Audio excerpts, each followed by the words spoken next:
your experience in the education system, like all around the places that you have visited? Okay, so I have done one master's over here already. So since I have been so attached with the education system, being a student, so what I feel is like, yeah, of course, it's highly developed rather than what we have found in our countries. But what we had our own opportunities as well. There are vast opportunities in broader UK as well. The main difference with our education system is that they are quite advanced regarding applying technology, implementing all the other, I would say a bit, it's not in a pessimistic tone, but it's a bit of extravagant, which I could see, because I think in an advancement with technology, they have quite kept themselves back-footed in case of, like handling things manually or something, which is fine. But I find it, since being a student of social studies, I find it like very close to vintage and doing it manually and everything. So with that note, I would like to add, since I've done a master's over here, I tried to do all my exam papers and any kind of research or something. Back in my country, I also used to do research, and over here I'm doing research as well. I try to keep it as much as possible closer to primary, like handling mostly with manual things and everything, not including technology, mostly artificial intelligence that much.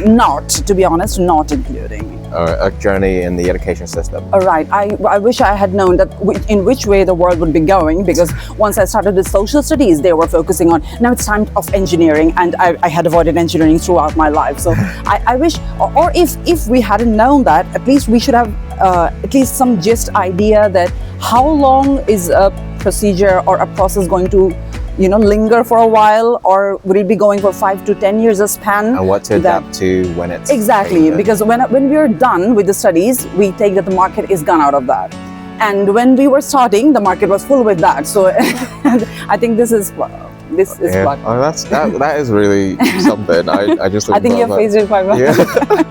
Okay, so what is the most valuable skill that you have learned inside of formal education or outside of formal education? Outside of formal education, I would say, as I wandered around, I like to explore a lot, and nothing is replaceable when you are gaining an education or a training which is like offhand, like doing it by yourself. Okay, so as I wandered around, I've learned practically how to approach, how to communicate more, and how to take a step towards anything. So that's something I think off the limit, and which you cannot have when you're having formal education. You need to step out in the world. It doesn't really matter how many degrees you have, and how much.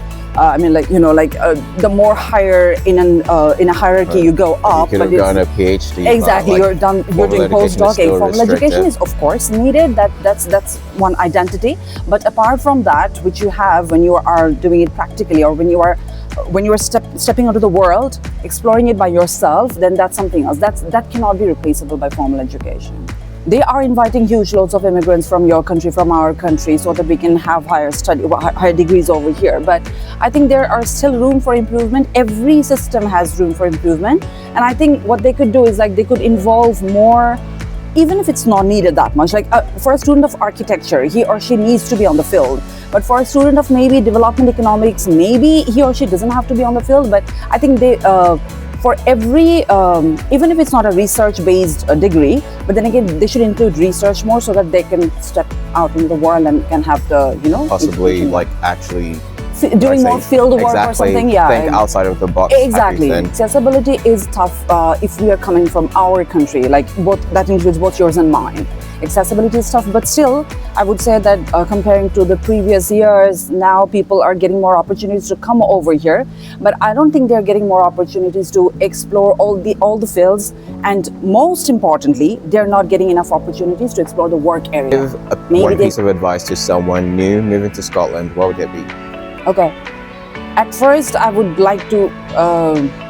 Okay, it depends on where he is coming, even if that's not the main focus, but still, if he's stepping onto UK, whether that's England or Scotland, I would like him or her to keep it in mind that it's not going to be easy, the journey is going to be very tough, and by that very tough I cannot really specifically tell him or her that what that very tough could be, because my journey and his or her journey could be different, but all in while it would be something as such, something they have never faced before in their own countries, wherever the country is, but they have never faced before.